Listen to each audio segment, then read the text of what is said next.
It's your boy Online Davo, and we back with another video. We got a video about EXO Speaks.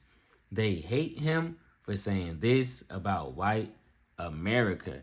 Now look, y'all. I forgot bro name, but I think his name like Paul Lance or some shit. But I be seeing his videos come across my timeline, and I ain't gonna lie, bro, low key do be cooking. But we're gonna get into this video. We're gonna see what EXO Speaks have to say about it. Come on. A white man said something that a lot I don't know why my shit. Hold on, my shit tripping. A white man said something that a lot of white people needed to hear. And what made it hit different was that he wasn't trying to get praised for saying it. He was basically like, stop acting shocked. Stop acting like you woke up one day and this country suddenly became racist, cruel, and unrecognizable. Because for black people, this is not some new version of the country. This is the same country we've been telling y'all about for a long time. The only difference is now it's hitting closer to home for more people, so now everybody wants to panic. I'm not saying people shouldn't be worried, but don't make the entire moment about how scared you are when black people have been dealing with that feeling forever. That was really his point.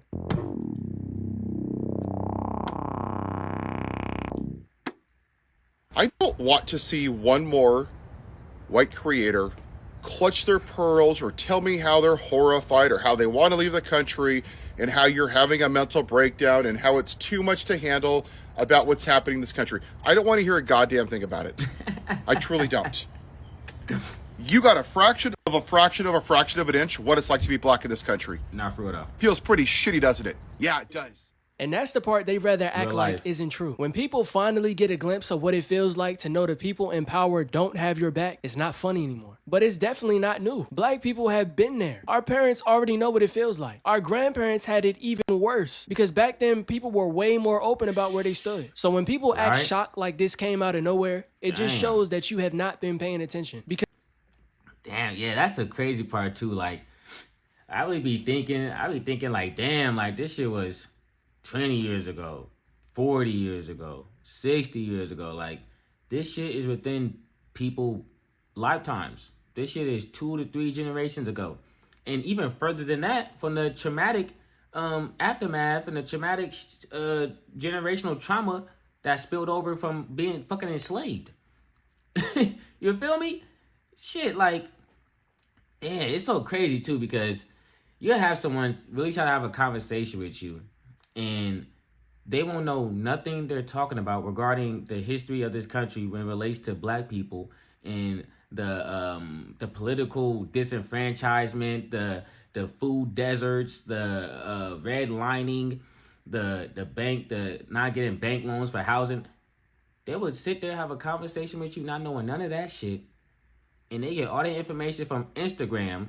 They get the information from Nick Fuentes, from fucking Myron, and they think they know something, bro. It's like, open up a fucking book, gang.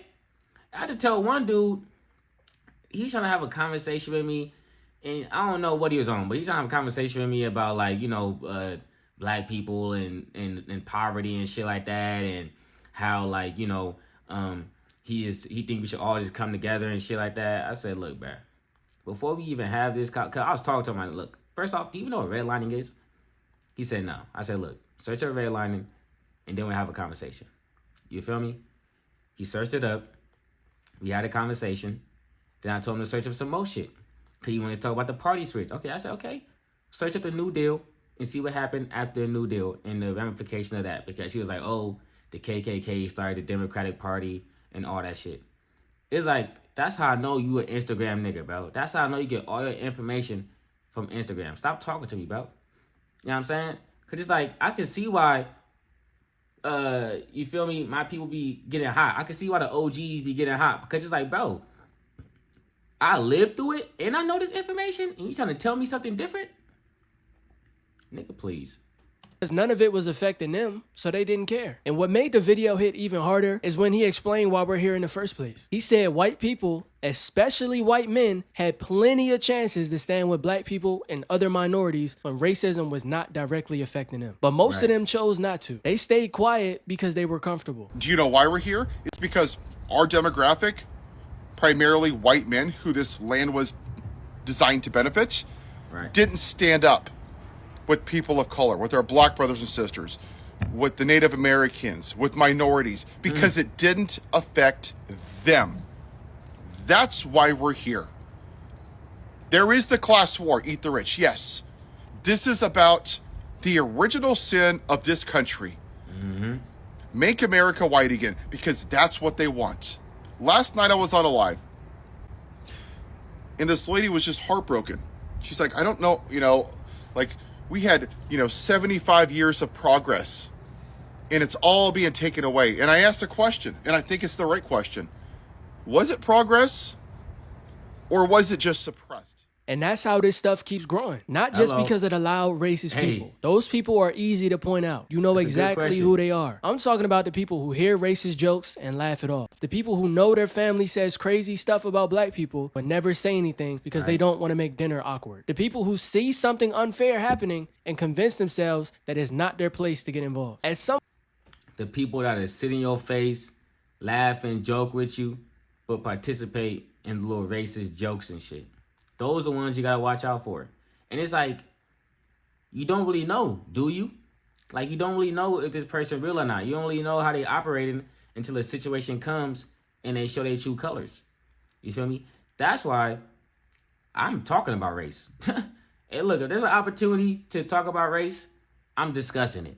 You know what I'm saying? Because everything in this country, 90% of things in this country relates back to racism. Okay? Someone somewhere is being oppressed. You feel me? But it's like, and even with the eat the rich shit, right? We gotta realize enslaved Africans were brought over here for capitalism. And to justify that brutality that they placed upon my people, my ancestors, they had to come with some pseudo-scientific bullshit to tell you that black people were just inherently inferior. Those are the depths in which they went to justify the brutality towards black people. You know what I'm saying? And yes, we have progressed since then, but you also have to remember, every single time we progress, there was a group of people in this country who fought against it. And when have those people ever been rightfully condemned? You know what I'm saying? When? Let me know, please. Educate me. Because from the looks of it, like Paul was saying, it's just been suppressed. point, silence starts helping. I don't know why my shit lagging. What the fuck? Happening and convince themselves that it's not their place to get involved. At some point, silence starts helping the people doing it because racism does not need every white person to agree with it. It just needs enough people to let it slide. A black person gets hired somewhere, gets promoted, or gets put in a position where people can see them. All of a sudden, people start asking questions that they would never ask white people. Are they qualified? Did they earn it? Was it only because of DEI? But let a regular white man get handed a job he clearly isn't ready for. Nobody's digging through his resume trying to figure out how he got there. Nobody's asking if he only got the job because of some diversity push. They just see a white man in that position and assume he's supposed to be there. That's why I be laughing when people suddenly start talking about merit. Because for a lot of people, merit only becomes important when a black person starts winning. Who are they going after? They're racially profiling people. DEI, CRT, equality, Charlie Kirk, the white supremacist. Hey, if the pilot's black, do I know that they're qualified? Has he ever said that about a white pilot? Of course not. Who did they pick? The most unqualified, bumbling idiot. A convicted felon, caused an insurrection, cheats on his wives, abuse. But hey, you know what? He's white. So when you see a lot of these evangelicals, because I see a lot of them in my family, middle-aged white, praise Jesus, praise Jesus. Yeah, you think Jesus wants a man like this? You think he's... And that's the craziest part too, is the way that they think of black people, Donald Trump acts. The way they think black people act is how Donald Trump act. And they be glazing that man. Now they probably a little off on him because, you know, they gas going up. You feel me? It's getting a little, well, it's been a little iffy supporting him. But now it's really like, yo, if you support Donald Trump right now, nigga. You feel me? So it's like, they don't even see their hypocrisy. And that's like, and it's like, damn, like, how did you get through life How did you get this far? Being so idiotic. Like, wow. Like the cognitive dissonance needed for that is crazy. But it's like, telling you, man, you know, the fabric of this country is built off of, you know, capitalism, anti-blackness, racial capitalism, to be exact. Shout out Cedric J. Robinson. You feel me? Once you understand that, or once you start connecting those dots, all this other shit makes sense. You feel me? That's why we got mass incarceration. That's why black people get arrested the most, but also let off the most. They're looking for a reason to lock your ass up. Free labor, prison labor. You know what I'm saying? Take me back to the black codes. Yo, your ass black and you ain't got no job? Round them up. We finna leash your ass out to some of these sharecroppers. Shit like that. And it's like, once you realize that, yes, we have progressed, but also the racism and the anti-blackness has progressed within the system, not much has changed, but some shit done changed. You feel me? It's a great reflection. Yeah, that's my computer. Jesus wants a man tabs open like this. You think he's a great reflection? This white man also said racism in his country is like a water behind a dam. And I'm not gonna lie, that was a perfect way to explain it. Because people act like racism vanished for years and suddenly popped back up out of nowhere. But it never went anywhere. People just got better at hiding it. They knew what not to say at work. They knew what not to post online. They knew how to clean up their language around certain people. But behind closed doors, all those beliefs were still the same. Then certain people got power and basically told them, you don't have to hide that anymore. And now you see why so many people are comfortable saying things out loud they would have never said before. They were already like that. They just felt like somebody finally gave them permission to be open about it. This racism is like a reservoir, and it's a body of water behind a dam, and it's been dying to push out. And that's what this Klan leader is in the White House. He is that outlet for the dam. He unleashed it. It was there.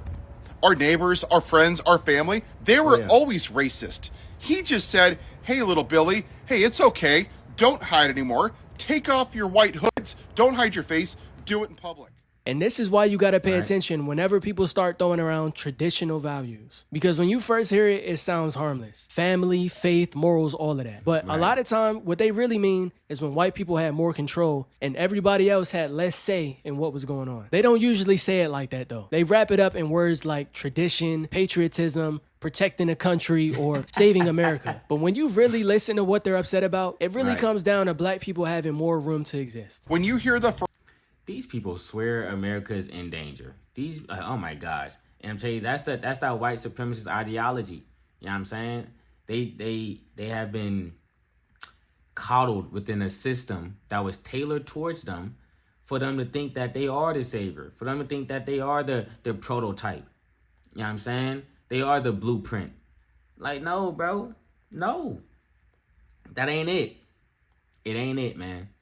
And it's like, and it's crazy too, because now that Donald Trump is so openly bigoted and so openly ignorant and so openly racist, it allows these other people to be like, yo, those guys, right? And it's like, no, not those guys. Like, what are you on? What are you talking about?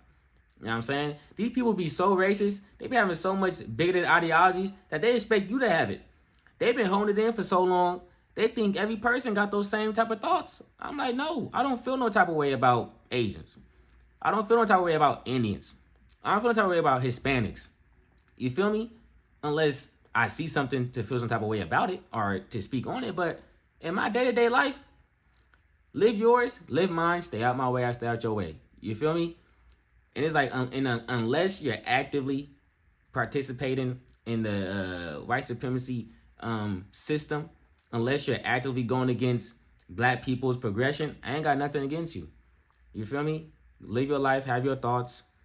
It is what it is. You know what I'm saying? But these people, man, they've been holding it in so long, they waiting up to tell anybody. And don't let you be a black person, and you better not agree with them either, because, boy, that's a slippery slope.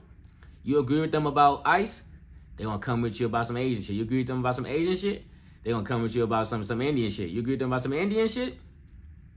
So the black community, your ass next, trying to tell you, give an inch, take a mile. Shit, give an inch, they take a country. Fuck. Phrase nuclear family or traditional family values or Christian nation. When was this a Christian nation again? I'm sorry, because I haven't heard one thing. Please let me know. It was founded by founding fathers that owned slaves. They owned goddamn black people like cattle. Yeah, praise Jesus, right? Crazy. Black people were worth 3/5 of a person. Praise Jesus.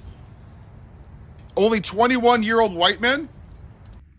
Hey, look, and one of the only reasons why we was only counted as 3/5 is so that the South could have more political power. So even when they gave a nigga 3/5 of being a human, 3/5 of being considered a person, it was for their gain. You feel me? Like most of the progress that happens in this country, white people benefit the most from it, man. They benefit somehow. They're not just giving you no shit for them not to benefit. You know what I'm saying? You gotta understand that too. Had rights in this country. Praise Jesus. Such a Christian nation. Every atrocity in this country and across the world has been done by a person with religion who has weaponized religion to push the white supremacy. Yep. That's it. Look at the Catholic Church. How many young men have been affected? And none of you Catholics stood up. You still go to church and give your tithes while they pay out billions of dollars in civil lawsuits because it didn't affect you, so you don't give a damn. Look at the Baptist Church. Decades they covered up the mistreatment of women. It's gross. And you still went to church and praise Jesus. Look at all the pastors right now that are being arrested for doing inappropriate things with people underage. Praise Jesus, right? That's right, because you want to make America white again. You want Leave It to Beaver. You want a white kid in a white ice cream shop sitting next to a white cop being served by a white ice cream server. That's what you want. And for all of you middle-aged white people, you are scared to hell that that's going away. Black people having more visibility, women having more freedom, immigrants being treated like humans instead of cheap labor. That's why diversity bothers them so much. They're used to being the default, the person everybody has to answer to. So when things start to change, even slightly, they act like something was taken from them. But nothing was taken at all. Other people are just finally getting some space too. Black people didn't create the systems that made life harder for us. We didn't create slavery, segregation, redlining, racist policing, and all of that other stuff that still affects people now. But somehow we're always expected to fix the damage, be patient, and not make anybody else uncomfortable in the process. Always telling you, wait your turn. Bide your time. Your freedom will come. When, nigga? When? You know what I'm saying? I still got people in my family, generations, they still waiting to be free. They still waiting for this so-called freedom and liberation that has been bestowed upon my people in this country. And you say we living free. Nigga, please. That makes no sense. And I really like the house example he gave at the end because it explains the whole thing without all the excuses. We created this. Think of it this way, and I'll leave you with this thought. I build a house, okay? This house is brand new. A black family moves into it, okay? Great. It's wonderful. It starts to get cracks in the walls and the ceilings, and it sags. They come in, they look at it, and they find out that the foundation is broken, okay? That it wasn't poured correctly. It wasn't meant to hold the weight of that house. It was designed poorly. Is it up to the homeowner to fix that house? No. It's up to the person that built the house. Us. Right. White men. The only demographic that has never been oppressed. The demographic that it was designed to support. It's crazy. Whether I like it or not, I have privilege. Hey. I don't want it, but I have it. So we have two options, people. We can hide behind it and clutch our pearls and bitch and whine and say, oh my gosh, it's so bad. Or we can use it to stand up and do the right thing and to tear down the patriarchy. So yeah, people need to speak up, but not just when it's trendy or when everybody else is posting about it. Speak up when your friend's being racist. Speak up when it's your family, because that's the difference between saying racism is wrong and actually standing on it.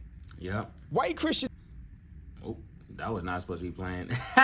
Hey, shout out EXO for the video. You did your thing. As you can see, this might be my next video.